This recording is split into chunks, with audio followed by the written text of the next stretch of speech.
राधे राधे, जय श्री कृष्णा। मैं सीमा सिंह बड़ों को चरण स्पर्श, छोटों को प्यार और बराबर वालों को नमस्कार करती हूँ। आज मैं आपके लिए आषाढ़ मास में सुनी जाने वाली प्रमुख प्रमुख व्रत कथाएं लेकर आई हूँ। सबसे पहले हम गणेश जी की कहानी सुनेंगे। उसके बाद आषाढ़ मास की योगिनी एकादशी की व्रत कथा सुनेंगे। उसके बाद दिया की अमावस्या की कथा सुनेंगे। आषाढ़ मास की अमावस्या की कहानी सुनेंगे। जगदीश भगवान की रथ यात्रा वाली कथा सुनेंगे। कोकिला व्रत कथा सुनेंगे। उसके बाद देवशयनी एकादशी की कथा सुनेंगे और अंत में गुरु पूर्णिमा की व्रत कथा सुनेंगे। आइए सबसे पहले हम गणेश जी की व्रत कथा सुनते हैं। बोलिए गणेश जी महाराज की जय। कहानी सुनने से पहले हमें बोलना चाहिए, सोना की चौकी मोतियों का हार, गणेश जी भगवान मेरे जीव का आधार। यह 5 बार बोलें। उसके बाद गणेश जी के 5 नाम बोलें, गणेश जी गणेश जी गणेश जी गणेश जी गणेश जी। उसके बाद हम कहानी सुनेंगे। जब आप कहानी सुने तो हाथ में गेहूं या चावल के 4 दाने रख कर कहानी सुने। इससे कहानी सुनने का पूरा फल प्राप्त होता है। बहुत समय पहले की बात है। एक गांव में एक ब्राह्मण पति पत्नी थे। ब्राह्मण गणेश भगवान का परम भक्त था। वह रोज सुबह जल्दी उठता, तालाब पर स्नान आदि करने के बाद घर आता और गणेश जी की पूजा पाठ करता। उसके बाद ही वह अन्न जल ग्रहण करता था। तब एक बार की बात है, ब्राह्मण को अपने यजमान के यहाँ पूजा हवन करने के लिए बाहर गांव जाना था। तो ब्राह्मण मन ही मन सोचने लगा कि मेरे पीछे से कौन मेरे गणेश भगवान की पूजा पाठ करेगा, आरती करेगा, घी का दीपक जलाएगा और कौन सुबह शाम मेरे गणेश जी भगवान को भोग लगाएगा। यही सोचकर ब्राह्मण उदास बैठा था। पति को उदास देखकर ब्राह्मणी अपने पति से बोली कि हे स्वामी, आप आज इतने उदास क्यों हैं? तब ब्राह्मण अपनी पत्नी से बोला कि अरे भगवान, मुझे 5 दिन के लिए बाहर गांव जाना पड़ रहा है। मैं यही सोच रहा हूँ कि मेरे पीछे से कौन मेरे गणेश भगवान की देखभाल करेगा, कौन उन्हें नहलाएगा, कौन उन्हें कपड़े बदलेगा, घी का दीपक जलाएगा, कौन सुबह शाम की आरती करेगा और कौन भोग चढ़ाएगा। तो ब्राह्मणी अपने पति से बोली कि हे स्वामी, आप क्यों चिंता करते हैं? आपके पीछे से गणेश जी भगवान की देखभाल मैं करूंगी। मैं आपको वचन देती हूँ। यह सुनकर ब्राह्मण निश्चिंत हो गया। दूसरे दिन ब्राह्मण बाहर गांव चला गया। तब ब्राह्मणी सुबह जल्दी उठी। सबसे पहले उसने घर आंगन की झाड़ू बुहारी लगाई। स्नान करने के बाद कुएं से साफ जल भरकर लाई और गणेश जी की प्रतिमा को घर के आंगन में बीच में चौकी पर बैठा दिया और जल से भरा हुआ कलश गणेश जी के ऊपर उड़ेल दिया और बोलने लगी, सुन सुंडाला, ढूंढ ढूंढाला, ओछी पींडी, मस्तक मोटा कान, हे गणपति भगवान, आप बड़े बलवान। उसके बाद उसने रगड़ रगड़ के तौलिए से पोंछा, कपड़े पहनाए, माथे पर तिलक लगाया और बोली कि देखिए गणेश जी महाराज, मेरे पति बाहर गांव गए हैं, 4-5 दिन बाद ही लौटेंगे। मुझे ही आपकी सेवा पानी करनी है। अब मैं भोजन बनाने के लिए रसोई में जा रही हूँ। आप भोजन खाने के लिए रसोई में आ जाना। फिर ब्राह्मणी रसोई में गई। उसने हलवा पूड़ी सब्जी बनाई। भोजन बनाने के बाद उसने भोजन थाली में परोस दिया और जोर जोर से आवाजें लगाने लगी, सुन सुनाला, ढूंढ ढूंढाला, ओछी पींडी, मस्तक मोटा कान, हे गणपति भगवान, आप बड़े बलवान। और बोली कि हे गणेश जी महाराज, भोजन बन गया है, आकर भोजन कर लीजिए। मुझे और भी बहुत से काम करने हैं। मैं अकेली हूँ और घर का सारा काम मुझे ही देखना है। आप जल्दी से भोजन खाने आ जाइए। गणेश जी भगवान मन ही मन सोचने लगे कि यह ब्राह्मणी तो बड़ी ही भोली है, इसका कहना तो मानना ही पड़ेगा। तब गणेश जी भगवान ने एक छोटे से बच्चे का रूप धरा और भोजन खाया और वापस मूर्ति में चले गए। इस प्रकार रोज ऐसा ही होने लगा। 4-5 दिन बाद जब ब्राह्मण वापस घर आया तो आते ही अपनी पत्नी से पूछने लगा कि अरे भगवान, मेरे पीछे से तूने मेरे गणेश जी की अच्छी से देखभाल करी थी या नहीं?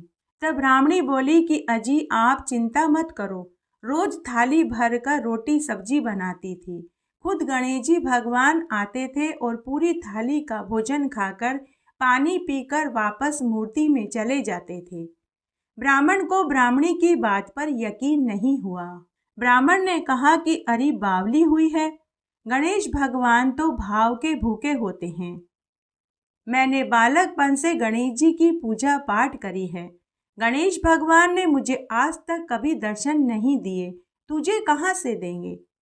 तो ब्राह्मणी बोली कि अगर आपको विश्वास नहीं है तो आप गेहूं की कोठी के पीछे छिप कर देख लेना। उसके बाद ब्राह्मणी ने भोजन बनाया और थाली में भोजन परोस दिया और रोज की तरह जोर जोर से आवाज लगाने लगी। सुन सुनाला ढूंढ ढूंढाला ओछी पींडी मस्तक मोटा कान, हे गणपति भगवान आप बड़े बलवान। हे गणेश जी महाराज आप जल्दी से भोजन खाने आ जाइए, मैंने थाली में भोजन परोस दिया है। तभी गणेश जी भगवान बालक के रूप में मूर्ति से बाहर आए और भोजन खाया, पानी पिया। जैसे ही वे वापस मूर्ति में जाने लगे तो ब्राह्मण ने भगवान गणेश जी के चरण पकड़ लिए और बोले कि हे गणेश जी महाराज, मैंने पूरी उम्र आपकी सेवा करी, आपने मुझे कभी दर्शन नहीं दिए, नहीं कभी आपने मेरे भोग को स्वीकार किया। लेकिन मेरे पीछे से मेरी पत्नी ने 4-5 दिन आपकी क्या पूजा करी, आपने न केवल उसे दर्शन दिए बल्कि उसके बने हुए भोग को भी स्वीकार किया। हे ईश्वर, मुझे इसका कारण बताइए। तब गणेश भगवान बोले कि अरे ब्राह्मण, तूने मुझे सिर्फ पत्थर की मूर्ति समझा, लेकिन तेरी घरवाली ने मुझे जीता जागता इंसान समझा, इसीलिए मैंने उसे दर्शन दिए और उसके भोग को भी स्वीकार किया। ऐसा कहकर गणेश भगवान ब्राह्मण दंपति को पुत्रवान और धनवान होने का आशीर्वाद देकर अंतर्ध्यान हो गए। हे गणेश जी भगवान, जैसे आपने ब्राह्मणी को दर्शन दिए, उसके भोग को स्वीकार किया, उनकी सभी मनोकामनाएं आपने पूरी करी, वैसे इस कथा को सुनने वाले, कहने वाले और हुक्कारा भरने वाले के भी सभी मनोकामनाओं को पूरी कर देना। बोलिए गणेश जी महाराज की जय। आइए अब हम आषाढ़ मास के स्नान की एक पौराणिक कथा का श्रवण करते हैं। बहुत समय पहले की बात है। उज्जैन नगरी के राजा विक्रमादित्य बड़े ही बलवान, दयालु, धर्मात्मा सम्राट थे। एक बार उनके गुरु ने उनसे कहा कि हे राजन, तुम्हारे अंगरक्षक ही एक दिन तुम पर जानलेवा हमला करेंगे, इसलिए तुम 16 से 18 बरस के किशोर उम्र के लड़कों को अपने महल में रसोइये के पद पर, दरबारी के पद पर और अपनी सेवा में काम करने के पद पर और घुड़सवार की जगह नियुक्त कर दो। गुरु की आज्ञा मानकर राजा विक्रमादित्य ने ऐसा ही किया। अपने शरीर की मालिश करने से लेकर हजामत बनवाने तक, शयन कक्ष की निगरानी करने और भोजन बनाने आदि सभी कार्यों के लिए राजा ने 16 से 18 बरस के किशोर उम्र के लड़कों को नियुक्त कर दिया, क्योंकि बालक बड़े ही सीधे, सच्चे, सरल, सुहृदय और सुंदर होते हैं। वे कोई अपराध जानबूझकर नहीं करते। रामायण में लिखा हुआ है कि बंदऊ बाल रूप सोई रामू, अर्थात प्रत्येक बालक राम का ही रूप होते हैं। यही सोचकर राजा विक्रमादित्य ने अंगरक्षक से लेकर महल का सारा प्रबंध किशोर उम्र के बालकों को सौंप दिया। इस तरह समय बीत रहा था। तब एक बार की बात है, आषाढ़ का महीना चल रहा था। महल की 7वीं मंजिल पर राजा विक्रमादित्य सो रहे थे। उनके पलंग के चारों कोनों पर 4 किशोर उम्र के बालक नंगी तलवार हाथ में लेकर राजा की रक्षा करने के लिए पहरा दे रहे थे कि तभी किसी स्त्री के रोने की आवाज राजा ने सुनी। उस समय आधी रात का समय हो रहा था। राजा उठकर बैठ गया। पलंग के पास खड़े चारों किशोरों ने राजा से पूछा कि हे महाराज, आपको क्या चाहिए? राजा ने कक्ष के बाहर पहरा दे रहे किशोर को बुलाया, जिसका नाम अमर सिंह था। राजा ने पूछा कि हे अमर, जाओ देख कर के आओ कि यह रोने की आवाज कहाँ से आ रही है। अमर सिंह राजा से बोला कि हे महाराज, आप सुख से सो जाइए, मैं अभी पता करके आता हूँ। वह तलवार हाथ में लेकर रोने की आवाज की दिशा में चल पड़ा। राजा भी उसके पीछे पीछे चल पड़ा। रोने की आवाज महल में बने काली मंदिर में से आ रही थी। अमर सिंह मंदिर में पहुंच गया। उसने देखा कि माता काली रो रही थी। पीछे पीछे राजा छिपकर उनकी बातें सुनने लगा। अमर सिंह ने काली देवी से पूछा कि हे देवी माँ, आप क्यों रो रही हैं? आपको भला किस बात का दुख सता रहा है? तो देवी बोली कि हे पुत्र, राजा विक्रमादित्य की अकाल मृत्यु का समय आ गया है। अगर ऐसा सत्यवादी राजा मर गया तो फिर मुझे ऐसा राजा कहाँ से मिलेगा? यही सोचकर मैं रो रही हूँ। तो अमर सिंह बोला कि राजा की मृत्यु कब होगी? देवी ने कहा कि आज प्रातः 4 बजे हो जाएगी।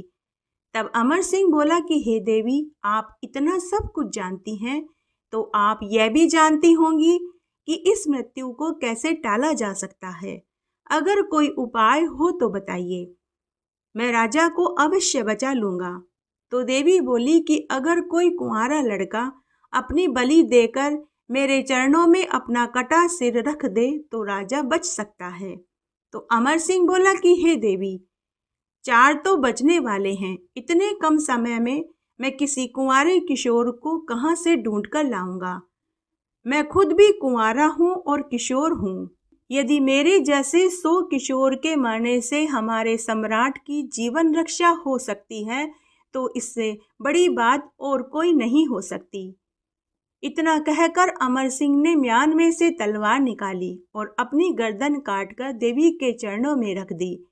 ऐसा मर्म स्पर्शी दृश्य देखकर राजा मंदिर में आया और स्वामी भक्त दास को देखकर राजा उसकी लाश के पास बैठ गया और देवी से बोला कि हे देवी, अब आपको ही इसे जीवित करना होगा। अगर आपने इसे जीवित नहीं किया तो मैं खुद इसी तलवार से अपनी गर्दन काट दूंगा। ऐसा कहकर राजा ने तलवार उठाकर अपनी गर्दन से अड़ा दी। तभी वहां काली देवी मां प्रकट हो गई और राजा के हाथ में से तलवार लेकर नीचे गिरा दी और बोली कि हे राजन, तुम्हारी अकाल मृत्यु को टालने के लिए ही इस बालक ने अपनी बलि दी है। तो राजा बोला कि हे माता, यदि आप मुझसे प्रसन्न हैं तो आप इस लड़के को जीवित कर दो, क्योंकि अगर यह जीवित नहीं हुआ तो मैं जीते जी मरे हुए के समान ही रहूंगा। मुझे इसका गम खाता रहेगा। तब देवी बोली कि हे राजन, तुम वापस अपने महल में जाओ। तुम्हारे पीछे पीछे यह बालक भी आ जाएगा। राजा जब अपने महल के कक्ष के पास पहुंचा तो अमर सिंह पहले ही दरवाजे पर खड़ा था। राजा ने उससे पूछा कि क्या तुमने पता किया कि कौन रो रहा था? तो अमर सिंह बोला कि हे महाराज, हमारे नगर में एक सास बहू है। वे हमेशा लड़ाई झगड़ा करती रहती हैं। तो उसी की बहू रो रही थी। मैंने उसकी सास को अच्छे से समझा बुझा दिया है कि अगर दोबारा उसने अपनी बहू को परेशान किया तो मैं राजा से तुझे दंड दिलवा दूंगा। तो उसकी सास मान गई। अमर सिंह की बात सुनकर राजा ने उसे गले से लगा लिया और कहा कि हे पुत्र, तुम धन्य हो। धन्य है तुम्हारे जन्म देने वाले माता पिता, और आज तुम्हें अपने अंगरक्षक के रूप में पाकर मैं भी धन्य हो गया। बोलिए विष्णु भगवान की जय। आइए आषाढ़ मास का पुण्यफल देने वाली चित्रगुप्त जी और धर्मराज जी की एक पौराणिक कथा का श्रवण करते हैं। बहुत समय पहले की बात है। एक नगर में एक सेठ सेठानी थे। उनके 4 बेटे थे। सेठ की परचूनी की दुकान थी। जब बड़ा बेटा एमए पास हो गया तो पिता ने उसका विवाह कर दिया और उसे दुकान की जिम्मेदारी संभालने को कहा। तो बेटे ने कहा कि बाबूजी, मैं तो एलएलबी करूंगा, वकील बनूंगा। यह सुनते ही सेठ नाराज हो गया। उसने उसी दिन अपने बड़े बेटे बहू को घर से निकाल दिया। सेठानी ने अपने पति को बहुत समझाया कि अगर वह दुकान पर नहीं बैठना चाहता, वकील बनना चाहता है, तो कौन सी बड़ी बात हो गई। हे स्वामी, आप बेटा बहू को घर से मत निकालिए। लेकिन सेठ नहीं माना। बेचारी सेठानी रो धो कर रह गई। बड़ा बेटा अपनी पत्नी को लेकर अलग रहने लगा। उसके 2 साल बाद दूसरे बेटे ने अपने पिता से कहा कि पिताजी, मैं डॉक्टरी की पढ़ाई करने के लिए मेडिकल कॉलेज में दाखिला लेना चाहता हूँ। तो सेठ ने कहा, सोच ले, अगर डॉक्टरी करेगा तो मैं तुझे भी घर से निकाल दूंगा। तभी तीसरा बेटा अपने भाई की तरफदारी करते हुए बोला कि बाबूजी, भैया बहुत होशियार हैं, आप इन्हें डॉक्टरी की पढ़ाई करने से मत रोकिए। तो सेठ अपने तीसरे बेटे से क्रोध करते हुए बोला कि अगर तू भी दुकान नहीं संभालना चाहता, नौकरी करना चाहता है तो तू भी अपने भाई के साथ निकल जा। तो तीसरा बेटा बोला कि पिताजी, मैंने पुलिस की नौकरी करने का फार्म भरा है, मैं आपकी तरह दुकान पर नहीं बैठूंगा। तो सेठ ने अपने दोनों बेटों का हाथ पकड़ा और घर से निकाल दिया। सेठानी पर तो दुखों का पहाड़ टूट पड़ा। वह रोती रोती बोली, हे स्वामी, आपको तो खुश होना चाहिए कि आपके बेटे डॉक्टर, वकील और पुलिस वाला बन रहे हैं। आप क्यों उन्हें अपनी तरह दुकान पर बैठाना चाहते हैं? तो सेठ जी बोले, अगर तू अपने बेटों के साथ जाना चाहती है तो तू भी निकल जा। बेचारी सेठानी कुछ नहीं बोल पाई। समय बीता। तब एक दिन चौथा बेटा भी अपने पिता से बोला कि पिताजी, मुझे जज की पढ़ाई करनी है, इसके लिए मैं विलायत जाना चाहता हूँ। यह सुनते ही सेठ तिलमिला उठा। वह बोला कि क्या तूने अपने तीनों भाइयों की दशा नहीं देखी? मेरे घर में वही रहेगा जो मेरी सुनेगा। अगर फिर भी तू जज बनना चाहता है तो तू भी अपनी पत्नी को साथ लेकर मेरे घर से अभी निकल जा। चौथा बेटा सामान बांधकर अपनी पत्नी के साथ जाने लगा तो बेचारी माँ जोर जोर से रोने लगी। बेटा बहू माँ को समझाने लगे। तभी उधर एक देवदूत हाथ में रजिस्टर लेकर सेठ जी के सामने आकर बैठ गया। सेठ ने उससे पूछा कि अरे तू कौन है? मेरे घर में आने की तेरी हिम्मत कैसे हुई? दूत बोला कि हे सेठ, मुझे तो चित्रगुप्त जी ने तेरे कर्मों का लेखा जोखा लिखने के लिए नियुक्त किया है। मैं तो 24 घंटे तेरे साथ ही रहता हूँ, लेकिन तूने मुझे अब देखा। सेठ ने कहा, क्या मेरे मरने का समय आ गया है जो तुम मुझे दिखाई दे रहे हो? देवदूत बोला कि हे मानव, मैं चित्रगुप्त जी का दूत हूँ, सदैव तुम्हारे साथ ही रहता हूँ। जो कुछ भी तुम कहते हो करते हो उन सब का लेखा जोखा मैं रजिस्टर में लिखता रहता हूँ, ताकि तुम्हारी मृत्यु के बाद कर्मा अनुसार तुम्हें धर्मराज जी दंड दे सके। लेकिन हमारी न्याय व्यवस्था बड़ी ही सुनिश्चित है। अच्छे कर्म करने वालों को स्वर्ग और बुरे कर्म करने वालों को नरक भोगना ही पड़ता है। हे मानव, तेरी मृत्यु का समय निकट है। मरने वालों को हमारे चित्रगुप्त जी और धर्मराज जी एक मौका अवश्य देते हैं, ताकि वह अपने बुरे कर्मों को सुधार सके, प्रायश्चित कर सके और जिसका दिल दुखाया है उससे माफी मांग सके। इसीलिए आज मैं तुम्हें दिखाई दे रहा हूँ। यह सुनकर सेठ बोला, लेकिन मैंने कभी कोई चोरी चकारी नहीं करी, झूठ नहीं बोला। तब दूत मुस्कुराते हुए बोला, अच्छा, तुमने कभी कोई पाप नहीं किया? अच्छा, ऐसा करते हैं, पहले तुम अपने अच्छे कर्मों को मुझे गिनाओ, बाद में मैं तुम्हें तुम्हारे बुरे कर्मों को गिनाऊंगा। तब सेठ बोला कि एक बार मैंने हरिद्वार में 1000 ब्राह्मणों को भोजन कराया था, क्या तुमने वह अपने खातों में लिखा या नहीं? तो दूत फिर से मुस्कुराते हुए बोला कि हे सेठ, तब तूने अपने पिता की अस्थियां गंगा में विसर्जित करी थी, तब तूने लोक लाज के भय से यह कार्य किया था। तूने समाज में और कुटुंबियों के सामने वाहवाही लूटने के लिए यह कार्य किया था, तुझे इसका कोई पुण्य नहीं मिला। सेठ फिर बोला कि मैं रोज पूजा पाठ करता हूँ, उसके बारे में तुमने अपने लेखों में लिखा या नहीं? दूत फिर से मुस्कुराते हुए बोला कि हे मानव, तूने यह सब कुछ आडंबर दिखावे की श्रद्धा पाने के ढोंग से किया था। यह सुनकर सेठ मौन हो गया, क्योंकि सत्य तो यही था। फिर दूत बोला कि हे सेठ, तूने अब तक 1000 गलतियां करी है। अगर वे गलतियां मैं तुझे गिनाने बैठूं तो तेरी उम्र तो पहले ही बहुत कम है, तू सुन ही नहीं पाएगा, गलतियां फिर सुनने से रह जाएगी।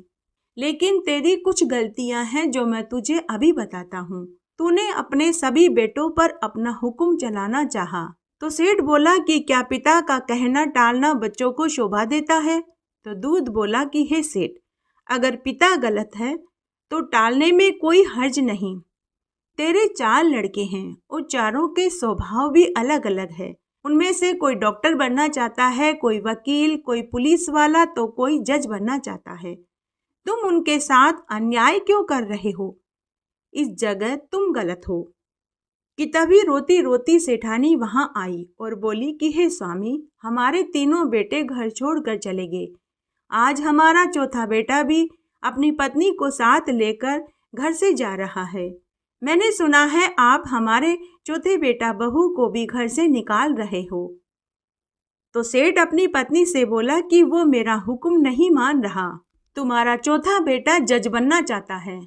तो पत्नी बोली कि हर्ज ही क्या है, अगर वह जज बने तो हमारे लिए तो अच्छी बात है। अगर वह घर छोड़कर चला गया तो आप मेरा मरा मुंह देखोगे। तो सेठ क्रोधित होते हुए बोला कि भगवान, तू पति का साथ देगी या अपने बेटे का साथ देगी? सेठ जी की बात सुन सेठानी सिर और छाती पीटने लगी और रोते रोते बेहोश होकर गिर पड़ी। तब सेठ दूत से बोला कि हे दूत, क्या मेरी पत्नी तुम्हें देख सकती है? तो दूत फिर से मुस्कुराते हुए बोला कि नहीं, मैं केवल तुम्हें ही दिखाई दे रहा हूँ, मुझे तेरे घर में कोई नहीं देख सकता। ऐसा कहकर दूत फिर से रजिस्टर में कुछ लिखने लगा कि इस सेठ ने न केवल पुत्र को प्रताड़ित किया वरन अपनी पत्नी के दिल को भी ठेस पहुंचाई, इसलिए इसे कालसूत्र नामक नरक में डाला जाए। दूत का लिखा हुआ सेठ ने पढ़ लिया। वह दूत से बोला कि हे दूत, यह तुमने मेरे बारे में क्या अंट शंट लिखा है, इसे अभी अपने लेखों में से मिटा। तो दूत बोला कि स्त्री का प्रेम पति के साथ भी होता है और अपने बच्चों के साथ भी होता है। आज तूने 1001 गलती कर दी, अगर तूने 4 गलतियां और कर दी तो तुझे मरने से कोई नहीं रोक पाएगा। दूत की बात सुनकर सेठ थोड़ी देर तो चुप बैठा रहा। उसने दूत से अपनी गलती की माफी मांगी। दूत ने कहा कि मुझसे नहीं, अपनी पत्नी और अपने बेटों से मांगो। ऐसा कहकर दूत अदृश्य हो गया। सेठ उसी समय उठा। उसने अपनी पत्नी को पानी पिलाया और फिर अपनी पत्नी और पुत्र से अपनी गलती की माफी मांगी।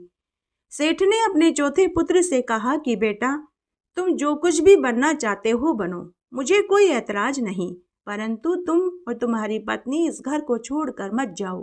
बेटा, तुम अपने तीनों बड़े भाइयों और अपनी भाभियों को भी बुलाकर ले आओ, मैं उनसे भी माफी मांगना चाहता हूँ। सेठ में आए परिवर्तन को देखकर उसकी पत्नी और बेटा बहू हैरान हो गए। अंत भला तो सब भला। इसलिए कहते हैं कि प्रत्येक व्यक्ति को समय के अनुसार बदल जाना चाहिए, क्योंकि परिवर्तन में ही खुशी निहित है। बोलिए विष्णु भगवान की जय। आइए अब हम आषाढ़ मास के कृष्ण पक्ष की योगिनी एकादशी की व्रत कथा सुनते हैं। अलकापुरी नाम की एक नगरी में कुबेर नाम का एक राजा राज्य करता था। वह राजा भगवान महादेव का परम भक्त था। वह रोज घंटों बैठकर महादेव जी की पूजा स्तुति किया करता था। उस राजा का एक माली था जिसका नाम हेम पुष्प था। वह माली रोज मानसरोवर से सुगंधित पुष्प राजा को पूजा के लिए लाकर देता था। उस हेम पुष्प माली की एक रूपवती गुणवती स्त्री थी जिसका नाम विशालाक्षा था। एक दिन हेम पुष्प माली राजा की पूजा के लिए पुष्प लेने मानसरोवर पर गया। वहां बगीचे में उसकी पत्नी विशालाक्षा भ्रमण कर रही थी। हेम पुष्प माली ने जब अपनी स्त्री को वहां देखा तो वह काम के वशीभूत हो गया। वह अपनी स्त्री के साथ रमण करने लग गया और राजा के लिए पुष्प ले जाना भूल गया। उधर शिव मंदिर में राजा कुबेर माली की राह देख रहा था। सुबह से दोपहर हो गई लेकिन हेम पुष्प माली राजा की पूजा के लिए फूल लेकर नहीं पहुंचा। तब राजा कुबेर ने अपने सेवकों को आज्ञा दी कि तुम लोग जाकर देखकर आओ कि हेम पुष्प माली मेरी पूजा के लिए फूल लेकर अब तक क्यों नहीं आया। तब राजा के सेवकों ने पता किया और फिर आकर उन्होंने राजा कुबेर को पूरी सच्चाई बता दी कि हे महाराज, वह माली तो अपनी स्त्री के साथ अभी तक रमण कर रहा है। सेवकों की बात सुनकर राजा को बहुत क्रोध आया। राजा ने उसे पकड़कर लाने की आज्ञा दे दी। राजा के सेवक हेमपुष्प माली और उसकी पत्नी विशालाक्षा को पकड़कर महल में लेकर आए। माली और उसकी पत्नी विशालाक्षा राजा के सामने हाथ जोड़कर खड़े हो गए। डर के मारे वे बेचारे थर थर कांपने लगे। तब राजा ने हेमपुष्प माली से कहा कि हे दुष्ट नीच पापी माली, तूने मेरे पूजनीय देवताओं के भी देवता, ईश्वरों के भी ईश्वर का अनादर किया। तू उनकी पूजा के लिए फूल लेकर नहीं आया, इसीलिए मैं तुझे शाप देता हूँ कि तू अपनी स्त्री का वियोग भोगेगा और मृत्यु लोक में कोढ़ी होकर महान कष्ट पाएगा। राजा कुबेर के शाप से वह माली उसी क्षण स्वर्ग से धरती पर गिर पड़ा और कोढ़ी हो गया। उसकी स्त्री वहां से अंतर्ध्यान हो गई। उधर मृत्युलोक में वह हेमपुष्प माली कोढ़ी बनकर दुख भोगने लगा। लेकिन वह माली भगवान शिव का परम उपासक था, तो उसे अपने पूर्व जन्म की सभी बातों का स्मरण रहा। वह हिमाचल पर्वत की ओर चला गया और वहां अनेकों आश्रमों में गया। तब एक दिन वह एक आश्रम में गया जो मार्कंडेय ऋषि का था। उस ऋषि के तेज और तप से वह आश्रम शोभायमान हो रहा था। यह देखकर हेमपुष्प माली मार्कंडेय ऋषि के आश्रम में गया और उनके चरणों में गिर पड़ा। उस कोढ़ी को देखकर मार्कंडेय ऋषि बोले कि अरे तू कौन है, कहाँ से आया है? तूने ऐसा क्या पाप किया जिससे तुझे कोढ़ी होना पड़ा? तब वह हेमपुष्प माली बोला कि हे ऋषिवर, मैं पूर्व जन्म में स्वर्ग में यक्षदान कुबेर राजा का माली था। मेरा नाम हेमपुष्प माली था। मैं नित्य प्रति राजा कुबेर के पूजा के लिए मानसरोवर से पुष्प लाकर देता था, परंतु एक दिन मैं कामासक्त हो गया और अपनी स्त्री के साथ रमण करता रहा और राजा के पूजा के लिए फूल लेकर नहीं पहुंचा। तो राजा ने मुझे कोढ़ी होने का शाप दे दिया और साथ ही स्त्री वियोग का दुख भोगेगा यह भी शाप दिया। हे मुनिवर, मैं उसी पाप दोष का दुख भोग रहा हूँ। हे मुनिवर, अब आप मुझे कोई उपाय बताइए ताकि मैं इस शाप से मुक्त हो सकूं। तब मार्कंडेय ऋषि बोले कि हे वत्स, तूने मेरे सामने सभी सत्य वचन कहे हैं, इसलिए मैं बड़ा प्रसन्न हुआ। मैं तुझे तेरे उद्धार के लिए एक व्रत बताता हूँ। हे वत्स, आषाढ़ मास के कृष्ण पक्ष की योगिनी एकादशी आने वाली है। तो योगिनी एकादशी का विधि विधान से उपवास कर। इस व्रत को करने से तेरे सभी पाप नष्ट हो जाएंगे। तब हेमपुष्प माली ने मार्कंडेय मुनि से व्रत की पूरी विधि जानी। तब मार्कंडेय मुनि ने व्रत की पूरी विधि बता दी। तब हेमपुष्प माली ने आषाढ़ मास के कृष्ण पक्षी की योगिनी एकादशी का उपवास किया, जिसके प्रभाव से वह अपने पुराने रूप को प्राप्त हो गया। उसका कोढ़ भी बिल्कुल ठीक हो गया और पुनः अपनी स्त्री के साथ रमण करके सुख भोगने लगा। योगिनी एकादशी का फल 88,000 ब्राह्मणों को भोजन कराने के बराबर मिलता है। इस व्रत को करने से मनुष्य के 7 जन्मों के पाप धुल जाते हैं और इस जीवन के समस्त सुखों को भोग कर मरने के बाद स्वर्ग का सुख पाते हैं। बोलिए विष्णु भगवान की जय। आइए आषाढ़ मास की दिया की अमावस्या की व्रत कथा सुनते हैं। एक बार बहुत छोटा सा गांव था। उस गांव में एक राजा रानी अपने बेटा बहू के साथ रहते थे। राजा की बहू हर महीने की अमावस्या का व्रत करती, पितरों के निमित्त अंगीरे पर भोग लगाती, 5 ब्राह्मणों को भोजन कराती और उन्हें अन्न वस्त्र रुपया दान करती। राजा की बहू बड़ी ही संस्कारी थी, लेकिन उसमें एक कमी थी। राजा की बहू को मीठा खाने का बहुत शौक था, तो वह घर में मिठाई आते ही भगवान को भोग लगाकर सबसे पहले खुद खा जाती थी। तब एक बार की बात है, राजा का एक मित्र राजा को घेवर देकर गया। राजा ने रानी से कहा कि मैं शाम के समय भोजन के साथ घेवर खाऊंगा, लेकिन शाम होते होते राजा के बेटे की बहू सारे घेवर खा गई। शाम को जब राजा भोजन करने बैठा तो उसने घेवर मांगा, तो बहू ने झूठ बोल दिया कि सारे घेवर चूहे खा गए। अब बहू आए दिन चूहों का नाम लगाने लगी। यह देखकर चूहों को बड़ा क्रोध आया कि राजा की बहू खुद सारी मिठाई खाती है और हमारा नाम लगा देती है, इसे तो सबक सिखाना ही पड़ेगा। तब एक बार की बात है, राजा के घर मेहमान आए तो रात्रि में चूहों ने राजा के बेटे की बहू की कांचली मेहमान के बिस्तर में ले जाकर छुपा दी। सुबह नौकर जब मेहमान के कमरे की सफाई करने गए और उन्होंने जब घर की बहू की कांचली मेहमान के बिस्तर में देखी तो उन्होंने यह बात राजा रानी और उनके बेटे को बता दी।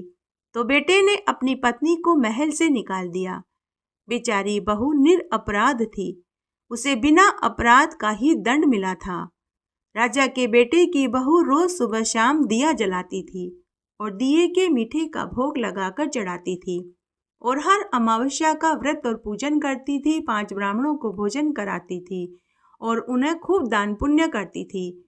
लेकिन बहू के घर से जाने के बाद किसी ने भी दिया नहीं जलाया, नहीं दिए के भोग लगाया, नहीं अमावस्या का भोग लगाया। जब से बहू घर से गई, किसी ने भी दिए की अमावस्या की पूजा नहीं करी और नहीं भोग लगाया। तब एक दिन राजा शिकार खेलकर वापस लौट रहा था। तब शाम होने वाली थी।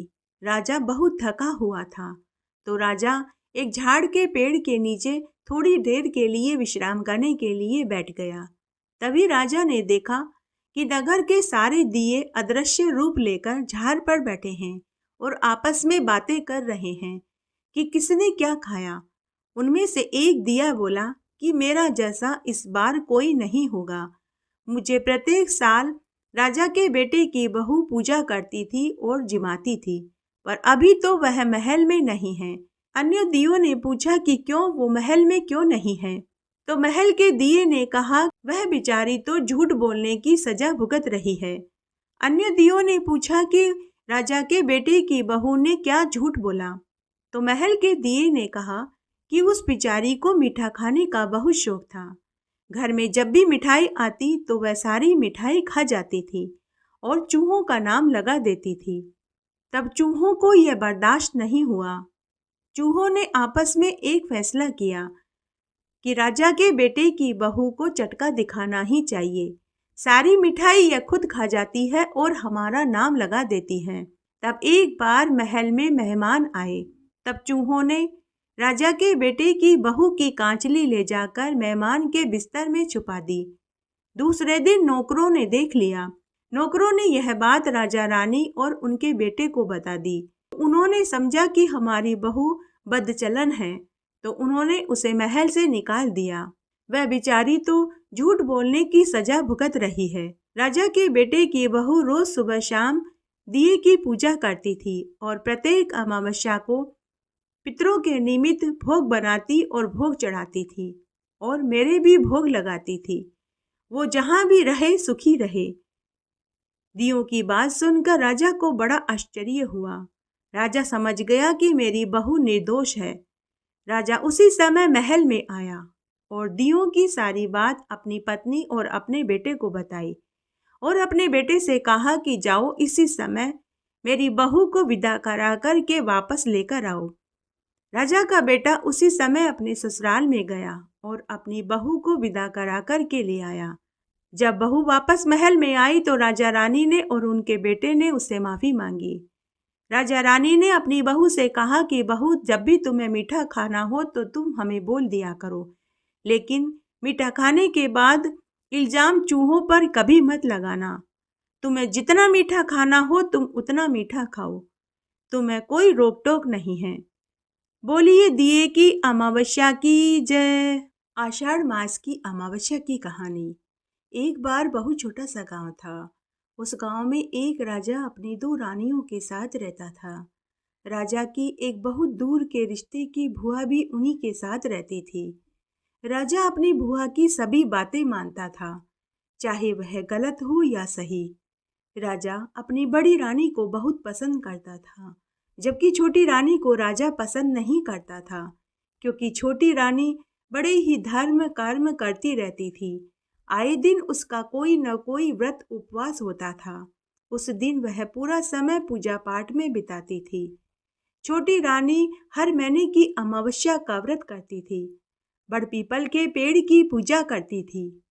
उस दिन वह कोरे कलश में जल भरकर बड़ के पेड़ के पास रखती थी। 4 घी की चुपड़ी हुई रोटी, गुड़, दही, छाछ का बर्तन भी भर कर रखती थी। पूजा करते समय बड़ के पेड़ को जल से सींचती, रोली का तिलक लगाती, चावल चिपकाती, मोली बांधती और सूत की 5 परिक्रमा करती। घी का दिया जलाती, मेहंदी काजल लगाती, चीर उड़ाती।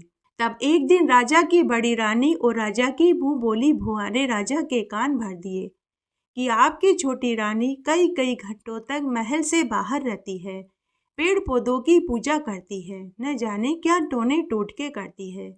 जब राजा ने सुना तो राजा ने छोटी रानी को बहुत डांटा। इस तरह समय गुजरने लगा। तब एक दिन की बात है, आषाढ़ मास की अमावस्या थी। छोटी रानी का उस दिन अमावस्या का व्रत था। उसने बड़ के पेड़ की पूजा करी। उसी दिन राजा अपने सेवकों के साथ शिकार खेलने के लिए जंगल में गया।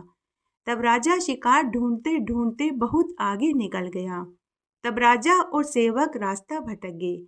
उस दिन बहुत तेज गर्मी थी, काली पीली आंधी चल रही थी। राजा भूख और प्यास से व्याकुल हो गया। राजा ने अपने सेवकों से कहा कि पीने का पानी लेकर आओ, नहीं तो मेरी जान निकल जाएगी।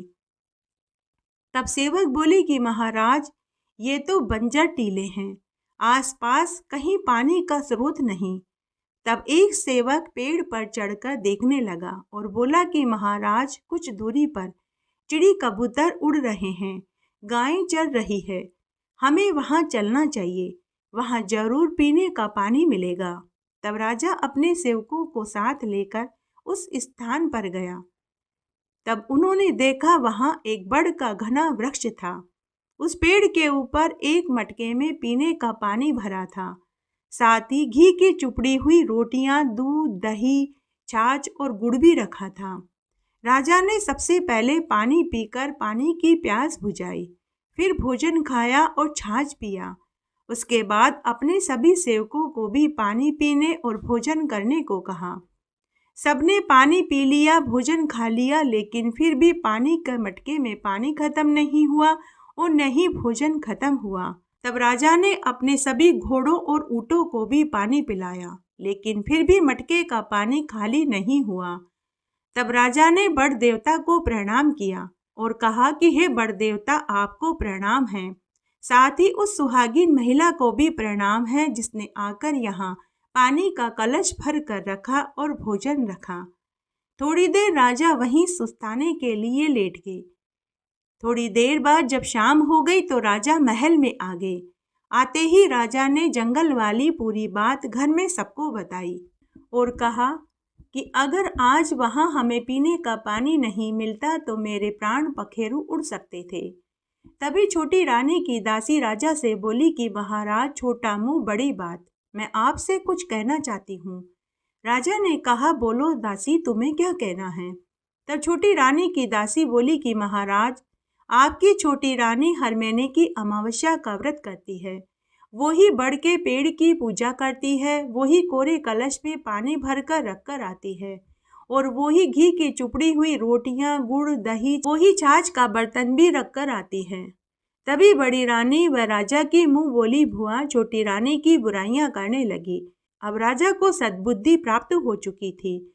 उसी क्षण राजा ने अपनी मुंह बोली भुआ को हमेशा हमेशा के लिए काशी भिजवा दिया और बड़ी रानी से कहा कि हे रानी, तुम्हें भी छोटी रानी से सीख लेनी चाहिए। उस दिन से राजा छोटी रानी के साथ भी समय गुजारने लगे। उस दिन से छोटी रानी को भी पति सुख प्राप्त होने लगा। 3 महीने में छोटी रानी को गर्भ ठहर गया और 9 महीने बाद 2 जुड़वा पुत्र पैदा हुए। जब दोबारा अमावस्या आई तो छोटी रानी के साथ राजा और बड़ी रानी ने भी व्रत रखा। तब राजा ने पूरी नगरी में यह ढिंढोरा पिटवा दिया कि सभी को अमावस्या का व्रत रखना चाहिए और अमावस्या के दिन बड़ पीपल के पेड़ की पूजा करनी चाहिए। हे अमावस्या के देवता, हे बड़ देवता, जैसा सुख आपने छोटी रानी को दिया वैसा सबको देना। कहानी कहने वाले को, सुनने वाले को और हुक्कारा भरने वाले को। आषाढ़ मास के शुक्ल पक्ष की द्वादशी के दिन भगवान विष्णु ने वामन अवतार लिया था। अतः इस दिन श्री विष्णु भगवान के वामन अवतार की विधि विधान से पूजा करनी चाहिए और व्रत रखना चाहिए। आइए अब हम वामन अवतार के भगवान की कथा का श्रवण करते हैं। इस दिन जो मनुष्य वामन भगवान की पूजा करता है, व्रत करता है, उन्हें यज्ञ करने जितना फल प्राप्त होता है। इस दिन भगवान विष्णु के शालिग्राम अवतार की भी पूजा करनी चाहिए और पुरुष सूक्त मंत्र से भगवान का पूजन करना चाहिए। सुबह शाम घी का दीपक जलाना चाहिए और आरती करके भोग लगाना चाहिए। आइए एक पौराणिक कथा का श्रवण करते हैं। वामन देव भगवान विष्णु के अवतार हैं।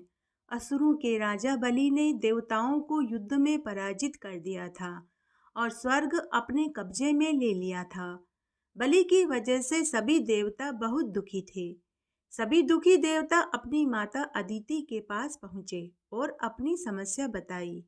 इसके बाद देवी अदिति ने अपने पति कश्यप ऋषि के कहने पर एक व्रत किया, जिसके शुभ फल से भगवान विष्णु ने वामन देव के रूप में जन्म लिया। वामन देव ने छोटी उम्र में ही दैत्यराज बलि को पराजित कर दिया था।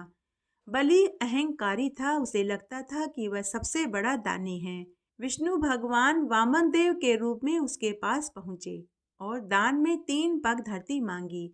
अहंकारी बलि ने सोचा कि यह तो बहुत छोटा सा ब्राह्मण पुत्र है, मेरा तो पूरी धरती पर अधिकार है, मैं इसे 3 पग भूमि दान दे सकता हूँ।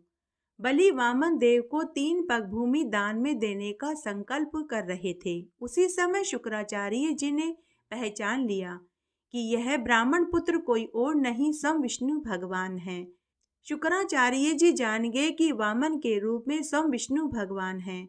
शुक्राचार्य जी ने बलि को समझाया कि यह छोटा बच्चा नहीं है, यह खुद विष्णु भगवान हैं, ये तुम्हें ठगने आए हैं। तुम इन्हें 3 पग भूमि दान में देने का संकल्प मत भरना। यह बात सुनकर बलि अपने गुरु से बोला कि अगर ये विष्णु भगवान हैं और मेरे द्वार पर दान मांगने आए हैं तो मैं इन्हें मना नहीं करूँगा, क्योंकि मैं खुद विष्णु भगवान का भक्त हूँ। मेरे लिए इससे बड़ी और क्या बात हो सकती है। ऐसा कहकर बलि ने हाथ में जल का कमंडल लिया तो शुक्राचार्य जी छोटा सा रूप धारण करके कमंडल की टूटी के भीतर जाकर बैठ गए, ताकि कमंडल में से पानी बाहर आए ही नहीं और राजा बलि संकल्प भी न ले सके। वामन देव भगवान शुक्राचार्य जी की योजना को समझ गए। उन्होंने तुरंत ही एक पतली सी लकड़ी ली और कमंडल की टूटी में डाल दी, जिससे अंदर बैठे शुक्राचार्य जी की एक आंख फूट गई और वे तुरंत ही कमंडल से बाहर आ गए। उसके बाद राजा बलि ने वामन देव को 3 पग भूमि दान में देने का संकल्प ले लिया। राजा के संकल्प लेने के बाद वामन देव भगवान ने अपना आकार बढ़ा लिया। एक पग में पूरी पृथ्वी तो दूसरे पग में स्वर्ग को नाप लिया। इसके बाद उन्होंने राजा से कहा कि हे राजन, अब मैं अपना तीसरा पग कहाँ रखूं? यह सुनकर राजा बलि का अहंकार टूट गया। राजा बलि ने कहा कि हे प्रभु, दान देने वाला बड़ा है या दान बड़ा है? तब राजा बलि ने कहा कि हे प्रभु, आप अपना तीसरा पांव मेरे सिर पर रख सकते हैं। बलि की दानवीरता देखकर वामनदेव भगवान प्रसन्न हो गए और उसे पाताल लोक का राजा बना दिया। इस कहानी से हमें यह सीख मिलती है कि जब भी कोई व्यक्ति अच्छा काम कर रहा हो तो अन्य को उसे बीच में नहीं रोकना चाहिए। इस कहानी में शुक्राचार्य जी राजा बलि को दान देने से रोकते हैं। इस काम की वजह से उन्हें अपनी एक आंख खोनी पड़ी। जब हम किसी को अच्छे काम करने से रोकते हैं तो परेशानियां तो बढ़ती ही हैं। अच्छा काम करना किसी पूजा पाठ करने की तरह ही है। बोलिए विष्णु भगवान की जय, बोलिए वामन भगवान की जय। आइए अब हम कोकिला व्रत की कथा सुनते हैं। यह व्रत प्रथम आषाढ़ मास की पूर्णिमा से दूसरे आषाढ़ मास की पूर्णिमा तक किया जाता है। इसमें प्रतिदिन प्रातःकाल स्नान करके संयम पूर्वक ब्रह्मचार्य से दिन बिताना चाहिए। यदि गंगा यमुना का स्नान हो जाए तो बहुत पुण्य फल मिलता है। अगर रोज गंगा यमुना का स्नान संभव न हो तो स्नान वाले जल में कुछ बूंदे गंगा जल की डाल करके स्नान करेंगे तो भी उतना ही फल मिलेगा जितना कि गंगा यमुना के तट पर जाकर स्नान करने से मिलता है।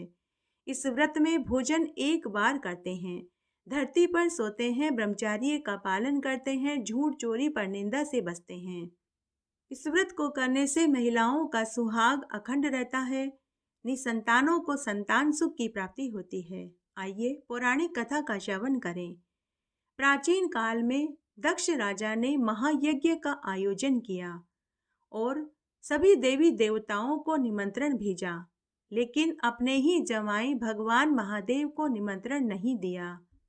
दक्ष राजा की बेटी सती महादेव जी की पत्नी थी। उन्होंने आकाश मार्ग से अनेक विमान को जाते हुए देखा, जिसमें सभी देवतागण अपनी अपनी पत्नियों के साथ बैठकर कहीं जा रहे थे। तब सती ने महादेव जी से पूछा कि हे प्रभु, ये सभी देवतागण अपनी अपनी पत्नियों के साथ देव विमान में बैठकर कहाँ जा रहे हैं? तब शिवजी ने कहा कि हे प्रिय, तुम्हारे पिता के यहाँ यज्ञ हो रहा है। ये सभी देवता उसी यज्ञ में शामिल होने जा रहे हैं। सती ने कहा कि हे नाथ, हमको भी चलना चाहिए। शिवजी ने उत्तर दिया कि हमें तुम्हारे पिता ने निमंत्रण नहीं भेजा, इसलिए हम नहीं जाएंगे। तब सती कहने लगी कि हे प्रभु, मेरे पिता के यहाँ बड़ा भारी उत्सव हो रहा है। मेरी सभी बहनें आज के दिन अवश्य आएंगी। मुझे अपनी बहनों से मिले हुए बहुत दिन हो गए हैं। हो सकता है कि घर में इतना बड़ा आयोजन है तो वो बुलाना भूल गए होंगे, अतः हमें जरूर चलना चाहिए। लेकिन महादेव जी ने इनकार कर दिया। महादेव जी के समझाने पर भी सती नहीं मानी। जो लोग बिना बुलाए किसी के घर जाते हैं तो उन्हें बड़े अपमान का घूंट पीना पड़ता है। अपमान मृत्यु से भी बढ़कर कष्टदायक होता है, अतः हम दोनों को वहां नहीं जाना चाहिए। भगवान शंकर के बार बार मना करने पर भी जब सती नहीं मानी, तब महेश्वर ने उन्हें अपने 60,000 गणों के साथ दक्षी के यहाँ भेज दिया। परंतु मायके में जाने के बाद सती का बड़ा अपमान हुआ। पिता के साथ उनकी बहनें भी उनसे नहीं बोली, केवल माता ही अपनी बेटी से मिलने के लिए आई। यज्ञ में भगवान शिव का भाग न देखकर सती अत्यंत क्रोधित हो गई। यह देखकर सती को बहुत दुख हुआ। वे यज्ञ के कुंड में जलकर भस्म हो गई। तब महादेव जी के गणों ने जाकर महादेव जी को पूरी सच्चाई बता दी। अपने गणों की बात सुनकर भगवान रुद्र का शरीर क्रोध से जल उठा। लोक संहारकारी रुद्र ने अपने सिर से एक जटा उखाड़ी, रोषपूर्वक उसे पृथ्वी पर पटक दिया। उस जटा के 2 टुकड़े हो गए तथा उसमें से महाभयंकर शब्द पैदा हुआ। जटा के एक भाग से महाबली वीरभद्र प्रकट हुआ तथा दूसरे भाग से महाकाली प्रकट हुई, जो अत्यंत ही विकराल दिखाई पड़ रही थी। वीरभद्र ने भगवान शिव को प्रणाम करके कहा कि हे महारुद्र, मुझे शीघ्र आज्ञा दीजिए। इस समय मुझे कौन सा कार्य करना होगा? आपकी कृपा से मैं अभी आधे ही क्षण में सारे समुद्र को सुखा सकता हूँ तथा संपूर्ण पर्वत को पीस सकता हूँ। हे महेश्वर, मैं एक ही क्षण में सारे ब्रह्मांड को जलाकर भस्म कर डालूंगा।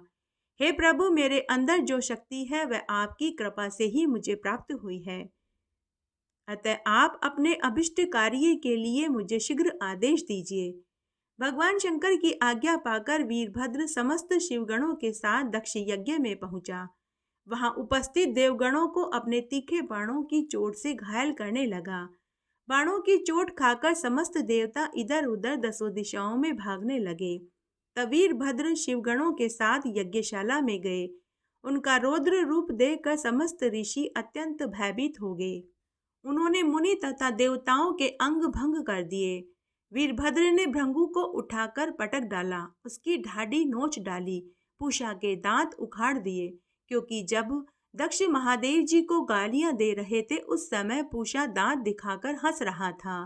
नंदी ने भग को रोषपूर्वक पृथ्वी पर पटक कर मारा और उसकी आंख फोड़ डाली, क्योंकि जब दक्ष शिवजी को शाप दे रहा था उस समय भग आंखों के संकेत से समर्थन कर रहा था। वहां उपस्थित स्वाहा और स्वादा आदि देवियों की भी भारी दुर्दशा रुद्रगणों ने करी। दक्ष भय के मारे भीतर छिप गया।